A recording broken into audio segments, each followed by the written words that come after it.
तो मेरे महान ट्रेडर्स, कैसे हैं आप सभी लोग।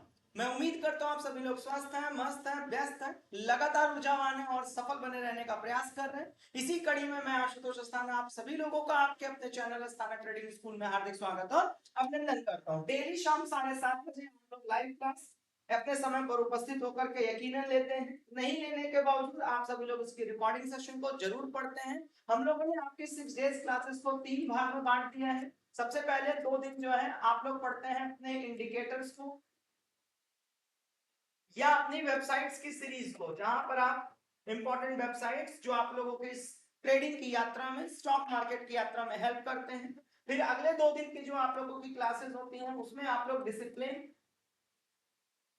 साइकोलॉजी एंड ट्रेड सेटअप्स के बारे में बातचीत करते हैं।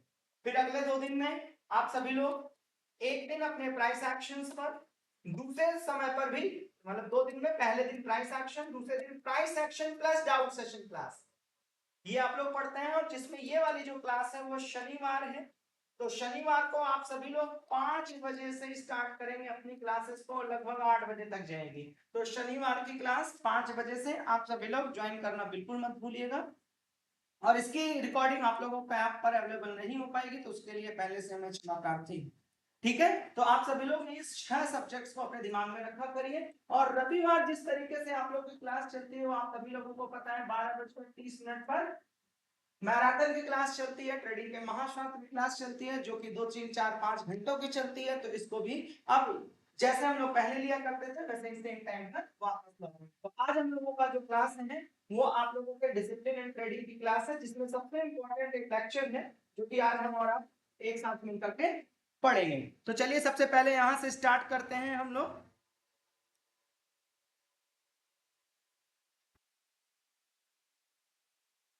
चलिए सबसे पहले हम लोग यहां से स्टार्ट करते हैं आप लोगों का 10 10 10 रूल।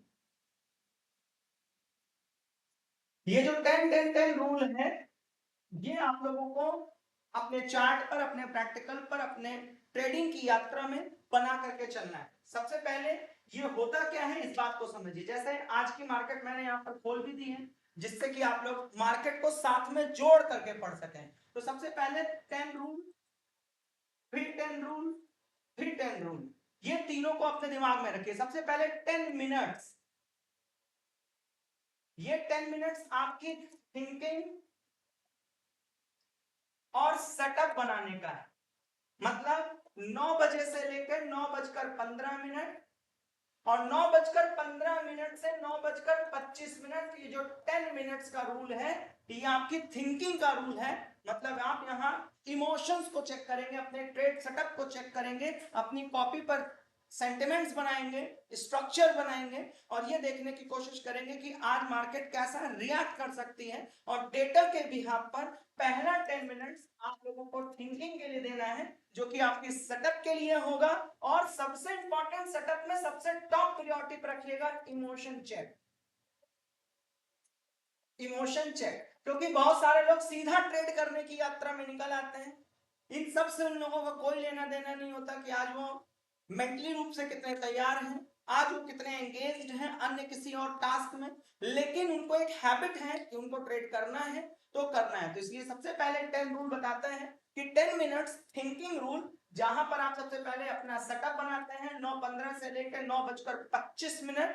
इसके बीच में जो है आप लोग पहले मार्केट को सेटल होने देते हैं और 9:25 से 9:30, ये जो 5 मिनट का सेशन होता है उसमें डेटा एनालिसिस करते हैं और 10 मिनट के अंदर आप इस बात का निर्णय ले लेते हैं कि आपका ट्रेड सेटअप और इमोशन दोनों मिलकर के क्या कर रहा है। फिर उसके बाद आता है 10 मिनट्स क्रिटिकल थिंकिंग। ये जो है 10 मिनट्स हो गया आप लोगों का। फिर उसी के बाद आता है 10 डेज। 10 डेज यहां पर आप एक प्रकार का क्या बनाते हैं, अपनी डायरी बनाते हैं। और उस डायरी में जैसे आप लोग बजट बनाते हैं पूरे महीने का, उसी तरीके से आपने कहां कहां डिसिप्लिन को तोड़ा, कहां कहां आप इनडिसिप्लिन हुए, कहां कहां आपने अपने ट्रेड के अगेंस्ट काम किया। कुल मिलाकर ऐसे कहें तो 10 डेज का अपना पोर्टफोलियो एनालिसिस, जिसको हम कहते हैं डिसिप्लिन थिंकिंग, जिसको हम कहते हैं डिसिप्लिन थिंकिंग। इसका मतलब आपने इस पे कौन सा समय खर्च किया है, 10 डेज का समय खर्च किया, उस 10 दिन में आपने डिसिप्लिन से जुड़ी हुई बात को किया। उसके बाद आता है 10 वीक। 10 वीक थिंकिंग क्या है? अब ये 10 वीक थिंकिंग का मतलब होता है कि आप इस पे अपने कैपिटल मैनेजमेंट की काम करेंगे। कैपिटल मैनेजमेंट मतलब सबसे पहले आपने अपने 10 मिनट डेली का निकालेंगे अपने साइकोलॉजी पर, अपने ट्रेड सेटअप पर, अपने तौर तरीकों पर। फिर 10 डेज का काम करेंगे जहां आप अपनी डिसिप्लिन, अपनी संविधान की किताब जो आप बनाते हैं, जो थिंकिंग आप रखते हैं कि आपके साथ इस तरीके से आप ट्रेड की यात्रा में अपनी साइकोलॉजी को, अपने माइंडसेट को, अपने फोकस को, अपने कैरेक्टर को, अपने बिहेव को कैसे मैनेज करेंगे, तो आप उसका एक क्या लिखते हैं, डायरी लिखते हैं। उसको आप 10 डेज के लिए कैलकुलेट करेंगे।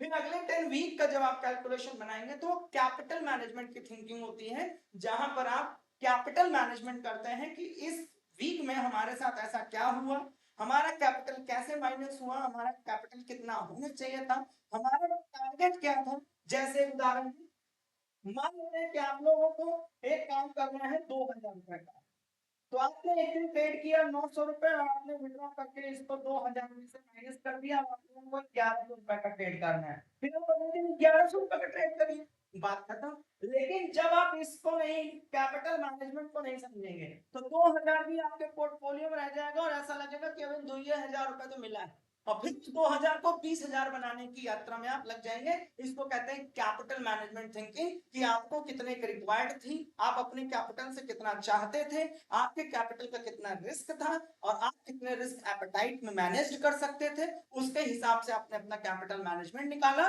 और अपने ट्रेड सेटअप को काम किया। तो इस तरीके से 10 रूल जो है 10 10 10 मतलब पहले 10 थिंकिंग का टाइम में देंगे आप 10 मिनट का, जो कि डेली ट्रेड सेटअप पर होगा before get into the market. फिर आता है 10 डेज जहां आप डायरेक्ट डिसिप्लिन और साइकोलॉजी एंड अपना माइंडसेट, अपनी गलतियों को ऑब्जर्व करके लिखेंगे। अगले 10 वीक्स की बात करें तो यहाँ पे कैपिटल मैनेजमेंट बहुत इंपॉर्टेंट होता है। अब इसी के बाद पार्ट 2 में चलते हैं, और पार्ट 2 में आता है सबसे पहला इमोशन, जिसमें सबसे पहला जो भाग था उसी को हम लोगों ने उठाया। अब यहाँ पे लिखा जाता है टाइम फिल्टर। यहाँ पर सबसे इंपॉर्टेंट क्या चीज मिलेगी आपको, टाइम फिल्टर। अब टाइम फिल्टर का मतलब क्या होता है, अलग अलग टाइम फ्रेम में 4 आवर्स में क्या हो रहा है, 1 आवर्स में क्या हो रहा है, 15 मिनट्स में क्या हो रहा है, 5 मिनट्स में क्या हो रहा है, और 1 मिनट में मुझे क्या करना है। जैसे 15 मिनट के टाइम फ्रेम में रेजिस्टेंस एंड सपोर्ट खींचे, तो 5 मिनट के टाइम फ्रेम में एंट्री और स्टॉप लॉस लिए, तो 1 मिनट में खाली एग्जिट के बारे में सोचें। ये आपके ऊपर डिपेंड करता है कि what kind of the nature और आप किस तरह के ट्रेडर हैं, उसके हिसाब से आप अपना टाइम फ्रेम अलग अलग जगह पर कैलकुलेट करते हैं। आप लॉन्ग टर्म है, शॉर्ट टर्म है, पोजिशनल ट्रेडर है, किस तरीके की व्यवस्था आप लोगों के साथ है, आप उस व्यवस्था में अलग अलग टाइम फ्रेम पर अलग अलग resistance, support, psychology, trade setup, strategy, आप किस तरीके के ट्रेडर हैं वो उसी के अनुसार आप इस चीज को अलग अलग चीजों में बांट देते हैं। फिर आता है दूसरे समय पर जिसको हम कहते हैं MTIS। MTIS, MTIS का मतलब होता है multi time frame impact system. आप इसको अप्लाई करना सीखिए, multi time frame impact system. मतलब आपने चुन लिया कि मैं लॉन्ग टाइम ट्रेडर हूं, या फ्यूचर में ऑप्शंस में ही ले लो, ऑप्शंस में ही ले लो, क्योंकि मोस्ट ऑफ द लोग ऑप्शंस में ही ट्रेडिंग करना पसंद कर रहे हैं, तो ऑप्शंस के ही ले लीजिए। मान लीजिए कि आपने अलग अलग टाइम फ्रेम में कैलकुलेशन तो कर लिया, अपना रेजिस्टेंस, सपोर्ट और तौर तरीके तो बना लिए, लेकिन उसमें जब आप स्ट्राइक प्राइस चुने तो आपको समझ में आ गया कि हाँ भाई एटीएम ओटीएम आईटीएम में आज मैं किस चीज का चुनाव करूंगा। अब इन दोनों के बीच में सामंजस्य बनाकर आप अलग अलग टाइम फ्रेम पर उसके द्वारा होने वाले इंपैक्ट को एटीएम ओटीएम और आईटीएम में जाकर कैलकुलेट कर पाते हैं कि कहां पर डेल्टा का कितना अच्छा रुझान है, कहां पर प्राइस मोमेंटम ठीक काम कर रहे हैं, और कौन सी कैंडल किस टाइम फ्रेम पर क्या काम कर रही है, प्राइस एक्शन किस टाइम फ्रेम पर काम कर रही है, इंडिकेटर जिसका आप उपयोग करते हैं वो किस टाइम फ्रेम पे काम कर रही है। इसका मतलब ये जितने भी शब्द मैंने बोले, चाहे आप प्राइस एक्शन लीजिए, चाहे आईएमसी रूल, एसएमसी रूल लीजिए, चाहे आप किसी इंडिकेटर को लगाइए, चाहे आप किसी कैंडलस्टिक्स और प्राइस एक्शंस को, किसी चार्ट पैटर्न को उठाइए, ये अलग अलग टाइम फ्रेम में क्या इंपैक्ट डाल रहे हैं इसका कैलकुलेशन भी आप लोगों को करना है। फिर तीसरे नंबर पे समझिएगा, तीसरे नंबर पे आती है फीलिंग्स। अब आप ट्रेड के अंदर घुस तो गए, तो उस समय पर आपकी फीलिंग्स क्या है, आपके इमोशंस क्या है? क्या आप ट्रेड से डर तो नहीं रहे? क्या आप ट्रेड से पैनिक नहीं हो रहे? क्या आप ट्रेड में कहीं कंफ्यूज तो नहीं हो रहे हैं? क्या आप ट्रेड के अंदर कहीं आपका हार्ट रेट अलग लेवल पर परफॉर्म तो नहीं कर रहा है? तो इस तरीके से आप अपनी फीलिंग्स को भी वहां पर चेक करिए और कोशिश करिए कि अगर आपका ट्रेड सेटअप है और अगर आपके ट्रेड सेटअप में डेटा आपके ट्रेड सेटअप को मोटिवेट कर रहा है, तो आपके अंदर इतनी क्षमता होनी चाहिए कि आप अपने ट्रेड को लेने के बाद कुछ देर उस ट्रेड से हट सकें। क्यों? क्योंकि यदि अगर आपके अंदर ये डिसिप्लिन पैदा नहीं हुआ, तो आप जो फीलिंग्स है आप उसके कंट्रोल में रहेंगे, उस इमोशन के कंट्रोल में रहेंगे, तो आपको उस इमोशंस पर काम करना है, अन्यथा वो जो है आपके द्वारा दिक्कत हो जाएगी। फिर एक शब्द सबसे इंपॉर्टेंट है, जो कि आप 10-10-10 रूल्स में पहला 10 का जो उत्तर आ रहा है उसमें सबसे इंपॉर्टेंट चीज है, that is delay in decision. कई बार मार्केट आपके लेवल पर आ चुकी होती है, कई बार मार्केट आपके द्वारा जो आपकी कैंडल स्टिक्स है, जो प्राइस एक्शन है, उस पर आप अपने डिसीजन को लेने के लिए तैयार हो चुके होते हैं, बैक टेस्टिंग करके ये बात समझ चुके होते हैं कि प्राइस इज सपोर्टिंग और नॉट, लेकिन उसके बावजूद भी जो हमारी डिसीजन मेकिंग पावर है, जो हमारी डिसीजन लेने की एबिलिटी है, उसके डिले होने की वजह से हम यहां पर अपने ट्रेड सेटअप पे ट्रस्ट नहीं कर पाते हैं और आपसे प्राइस छूट जाती है। बहुत सिंपल चीज समझ लो मेरे भाई, इस बातें को सॉल्व करने के लिए कि एक सपोर्ट खींचे हो, एक रेजिस्टेंस खींचे हो, यहां पर अगर हैमर कैंडल बन गई और आपने इसकी बैक टेस्टिंग कर ली, तो आपने अपने प्राइस मोमेंटम में एंट्री लिख लिया और स्टॉप लॉस लिख लिया। अब या तो स्टॉप लॉस आपको खुद से ही मार्केट से बाहर कर देगा और या तो मार्केट आपके फेवर में आ जाएगी, बस इससे ज्यादा और कुछ नहीं होता। इसके अलावा अगर आप अपने स्ट्रेट में रहते फैलाते हैं, तो याद रखिए अगर फैलाएंगे आप तो समेटेंगे भी आप ही। तो यह इस वाले में आपने 3 चीजें सीखी, टाइम फिल्टर लगाना, क्लियरिटी एकदम क्लियर रहे, क्रिएट करिए अपनी क्लियरिटी कि आप किस टाइम फ्रेम पे किस समय पर वहां पर अपनी बैक टेस्टिंग करेंगे, अपने ट्रेड सेटअप खींचेंगे, अपनी स्ट्रैटेजी खींचेंगे। फिर एमटीआईएस रूल लगाइए कि कौन से मल्टी टाइम फ्रेम में क्या इंपैक्ट सिस्टम है इसका, उसको ऑब्जर्व करेंगे और ये देखेंगे कि मुझे कौन सी स्ट्राइक प्राइस लेना है, किस प्राइस पॉइंट पर लेना है, क्या स्टॉप लॉस लगाना है, और इसके अलग अलग टाइम फ्रेम पे जो इंडिकेटर हम यूज करते हैं वो क्या काम कर रहे हैं, वो जो प्राइस एक्शन लगाए हैं वो क्या काम कर रहे हैं, वो जो एसएमसी लगाया है वो किस टाइम फ्रेम पे कहां पर लिक्विडिटी बना रहे हैं, कहां डिमांड है, कहां सप्लाई है, उसके तहत हमारा क्या डिसीजन है। फिर उसके बाद हमारा इमोशन हमारे कंट्रोल में होना चाहिए, ये इंपॉर्टेंट है। फिर उसके बाद लास्ट में आप लोगों को मैंने बताया इन डिसीजन, मतलब आप सभी लोगों को अपने ट्रेड सेटअप पर आने के बाद डिसीजन लेने की क्षमता आ जानी चाहिए। जैसे उदाहरण के तौर पे देखें तो आज हम लोगों की ये मार्केट चल रही है, ये हम लोगों की आज की मार्केट है, राइट, ये आज हम लोग की मार्केट है। एक उदाहरण के तौर पे देखें तो हम लोग की जो मार्केट है वो जाहिर सी बात है कि 24,050 के आसपास हम लोगों का क्या है, रेजिस्टेंस है। तो जाहिर सी बात है मार्केट जब इधर से रिवर्ट होकर के 24,050 के आसपास जाती हुई दिखाई दे रही है, और यहाँ पर अगर हमें जो कैंडल दिखाई दे रही है, यहाँ पे इंडिसीजन कैंडल दिखाई दे रही है, यहाँ पर हमें कैंडल दिखाई दे रही है, यहाँ पर हमें ड्रैगन फ्लाई दिखाई दे रही है, तो भाई हमें अपने ड्रैगन फ्लाई को बैक टेस्ट करके डिसीजन लेना होगा ना। अगर आप इस कैंडल पे ट्रस्ट नहीं कर पा रहे हैं और उस जगह अगर आप डिसीजन लेने में डिले कर रहे हैं, तो इसका मतलब आप ट्रेड सेटअप पे पीछे नहीं गए, आप अपने डिसीजन लेने की एबिलिटी से पीछे गए। तो आई होप आपको यहां से ये बात समझ में आ रही होगी कि कई बार मार्केट में ट्रेड आपके सेटअप पर आ चुका होता है, लेकिन उसके बावजूद भी हम उसका लाभ इसलिए नहीं ले पाते क्योंकि हम वहां पर क्या नहीं बना पाते, अपनी डिसीजन मेकिंग पावर को नहीं बना पाते। तो डिसीजन लेना क्लियर सकिए, और गलत कहां होते हैं, तब जब यहाँ सपोर्ट हो गया, यहाँ आपने कैंडल बैक टेस्ट कर लिया, यहाँ से आपकी एंट्री हो गई, यहाँ पे आपका स्टॉप लॉस हो गया, यहाँ कहीं आपका टारगेट हो गया, बस इतना ही तो सिंपल है ना यार।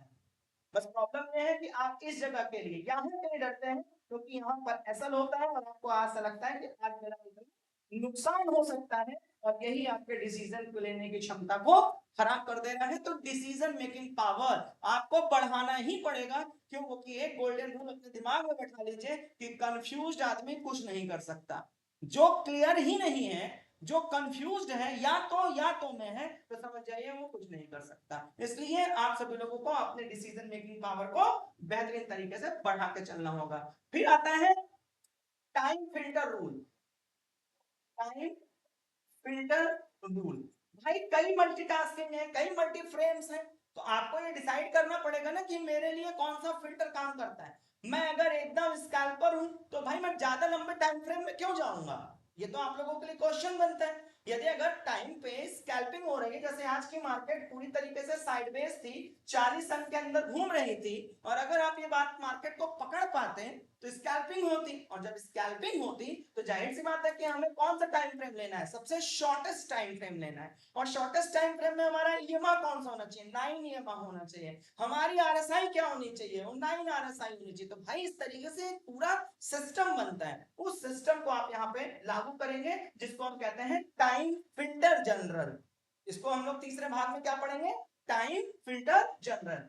फिर उसके बाद आते हैं पोस्ट ट्रेड एनालिसिस, अभी पूरा पढ़ाएंगे, फिर उसके बाद आप लोगों से चर्चा करेंगे और क्वेश्चन आंसर देंगे, जिससे आप चैट बॉक्स में मुझे रिप्लाई कर सकें। यहां पर है आप लोगों का post trade time review, post trade analysis, किसके रिगार्ड, टाइम के रिगार्ड्स, टाइम फ्रेम के रिगार्ड्स। मतलब मार्केट बंद हो गई, अब मार्केट बंद होने के बाद आपने कहां कहां गलतियां करी, कौन से टाइम फ्रेम में आपको किस तरह का डिसीजन लेना था, और आप उस समय किस इमोशन में फंसे थे, उसको राइटिंग करिए। आधे लोग नहीं, 80% नहीं, 95% लोग, आई एम वेरी एश्योर्ड कि जो इस तरह के किसी भी एक्टिविटीज में इन्वॉल्व नहीं है। 3:30 हुआ, निराशा हुई, उन्होंने लैपटॉप बंद किया, मोबाइल बंद किया और अपनी दुनिया में चले गए, क्योंकि वो इसको इस तरीके से ले ही नहीं रहे जिस तरीके से इसका एक बुनियादी ढांचा है।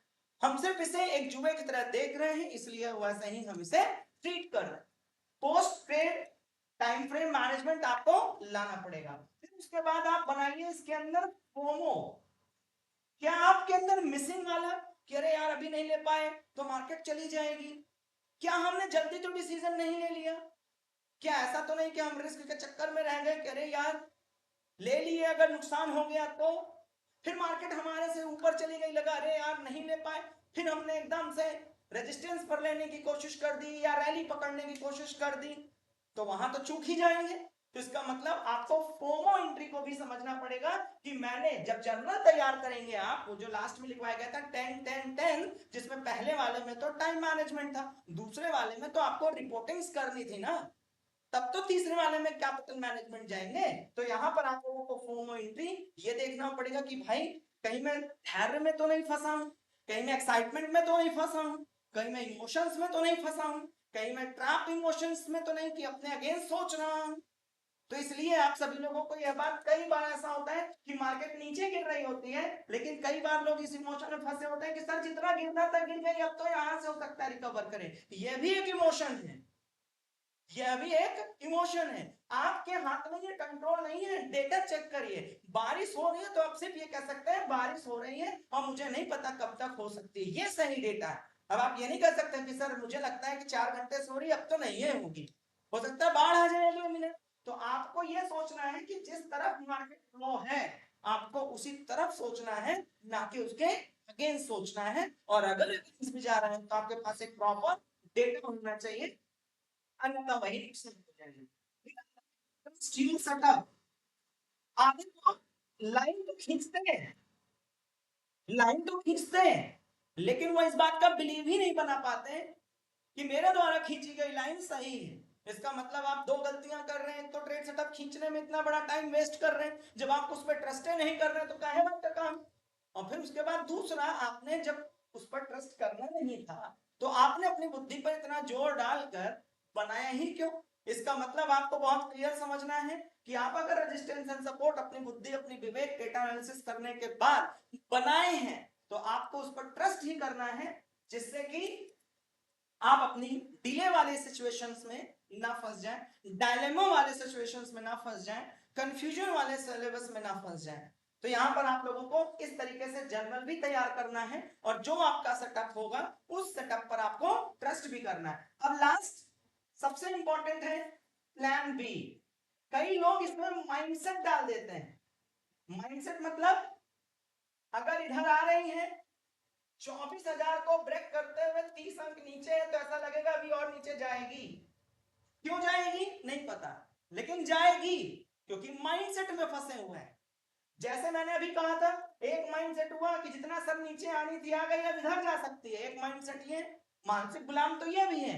एक मानसिक गुलाम ये है कि सर इतना अगर नीचे आई है तो इसके बाद भी तो और नीचे जाएगी। कैसे जाएगी? अरे बारिश हो रही थी, तुम्हें लगा कि बारिश अभी और होगी, बंद होगी 2 मिनट बाद।